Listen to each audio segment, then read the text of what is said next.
I hope you enjoyed part 1, but if you missed it, you can click in the top right corner where there is a link to the first part of the tutorial. For the first part of this painting, I'm using a mix of a real-in and then a real-in and Scarlet Lake coming down to what would be the horizon area. I'm starting with a large 24 mop type brush, lightly touching the paper, and as I get further down I'll eventually switch to a smaller brush, say a number 12 or number 10 round pointed brush. I'm using the Arches 300 rough paper as before. Now I've gone into Scarlet Lake and a real-in, a rich deep colour, because I want a quite dramatic sky, so a rose red type colour once it dries. And as mentioned before, when you lay these washes, often they appear very dark, but they will lighten significantly. Using the smaller size brush as well to come down to where the ice will be, carrying that down. So then once that is completed, I'm going to go into an even darker mixture of the red,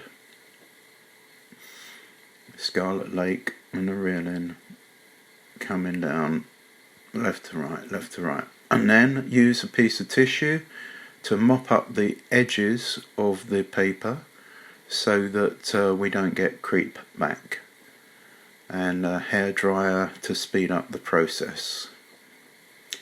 Now I'm using a number 4 size brush, and I'm laying in some Winsor blue, pure Winsor blue at this stage, on the ice. This part will take quite a long time because there's quite a lot of ice in this painting. There's also a section of water where later on we'll show the penguins jumping into the water to go and catch some fish. So lay these down, and now I've started to mix in, for a little bit darker, a little bit of Scarlet Lake with the Winsor blue, as you can see the change in colour there. And what I will do eventually is start to mix in a little bit of water wash where I've laid those colours down to fuse them in and show variation, etc. So also remember when painting to think of the shape of the landscape.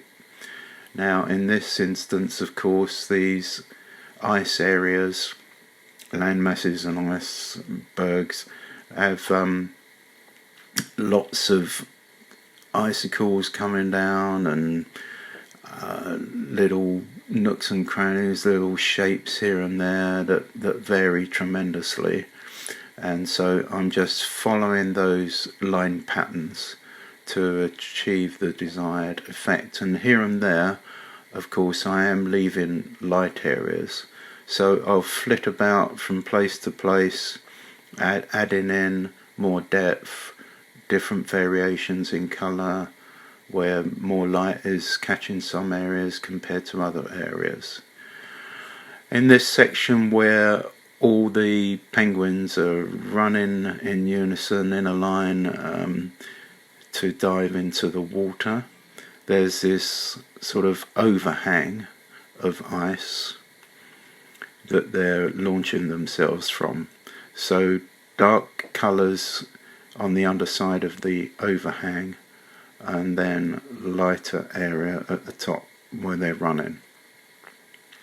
And as I progress, I can choose to darken here and there, etc. If necessary, lighten certain areas with using a tissue to press down on it and take some of the pigment off if you need to. I've purposefully not shown too many of the icicles on the overhang because I will be putting in the water and leaving various icebergs, and here we go now, actually, ice shapes here and there. So still using the small number 4 brush, laying in some mainly Winsor blue, leaving little sections of ice in the water here and there, carefully coming around the penguins that are starting to dive in. So carry on like that, and eventually you'll see that I will darken here and there, and I will lay in some of the red colour here and there as I'm doing now. So a little bit of the reddish colour coming in onto the water here and there. Obviously parts of the water is still frozen solid, and other parts have little pools in which the penguins can make entry into the water. So painting that under that overhang area, and continue a variation of the blue and the red as you go along, and by all means here and there fusing the red in with the blue, which shows a nice variation. And once again, these areas will lighten much more as they dry.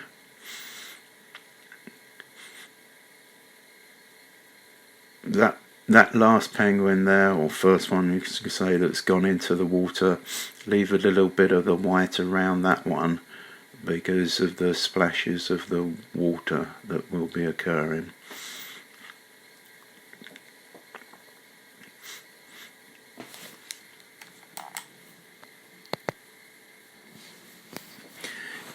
Whilst we're continuing with this part of the painting, which is fairly repetitious, I'll just mention that unless you didn't know from bio, etc., I've been painting for over 35 years, mainly in the transparent watercolour painting method, but occasionally in oils, acrylics, pastels, gouache, etc. But 90% of the time transparent watercolours. And I've been to many countries as vacations, but also to paint and take photography and so forth. Often painted plein air where it's been practical, and some of our tutorials will be of plein air painting.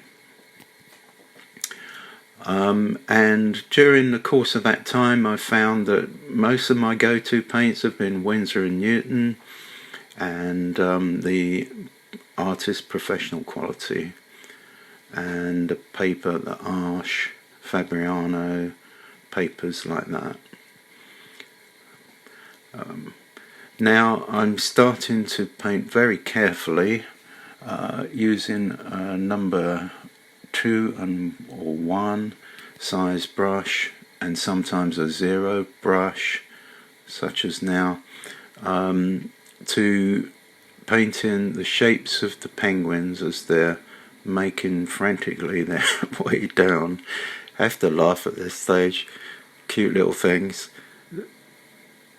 Those shapes are quite distinctive as their flippers are flying off everywhere and they're frantically running down to the water. So, and you see a progression of the penguins at the different stages. So this one's now just starting to launch into the water.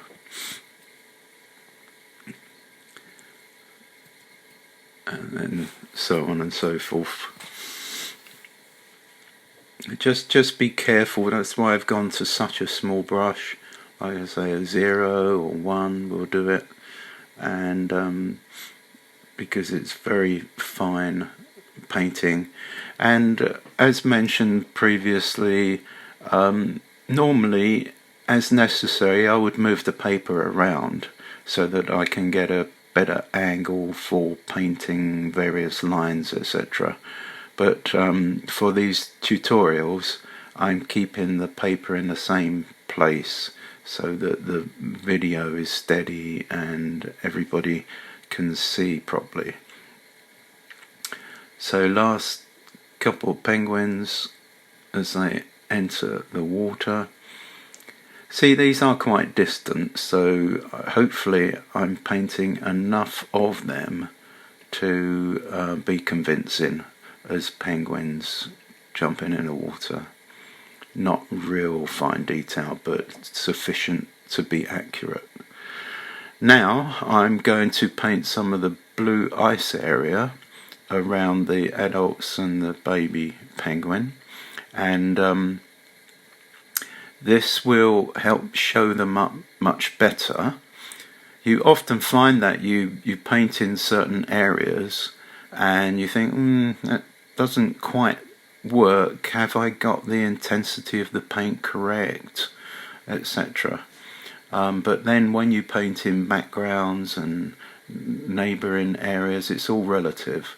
Then it comes to life better and the principal subjects are more distinctive, as you can see now from what's happening. So it's mainly just Winsor blue, very much watered down, probably using number 12 and number 10 brushes, pointed round brushes would do for this. Thinking of some variations in shapes that will take place for this background area, and then laying in a darker wash, wet in wet. Also thinking, as before, the shapes behind the penguins of the ice as it's sort of forming in a downward fashion, where it melts occasionally and you got variation in the ice, lighter, darker, little flecks of white paper left here and there, which is fine to show a good variation. So continue in that fashion. I've mentioned that brushes that I use do vary, but I like the U-checked range of brushes through Dick Blick, and I also like Pro Arte brushes.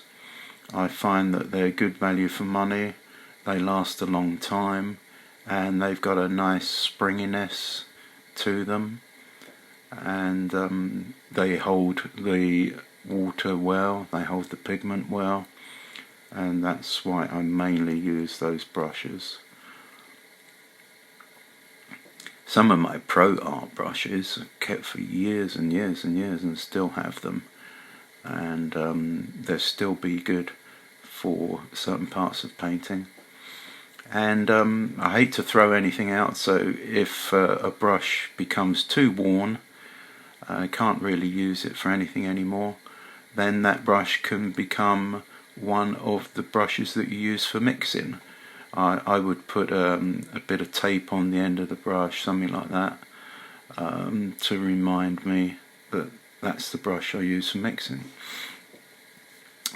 Okay, so at the moment painting the top section of the ice above the penguins, and also using a number 10 or 12 again. So laying in light washes and then darker washes over, and thinking again of the shapes of the ice, where water has dripped, and lights and darks and so forth. Now you can also, when you're painting these areas, I haven't done it because I want you to see the whole process, but you can lay down tissue where your hand is going to be touching the paper so you don't smudge or anything like that. Then the foreground area is just a mixture of all the colours that we've been using a 10 or 12 again, just showing broken, interesting shapes where the penguins are walking across this area of land all the time, or ice.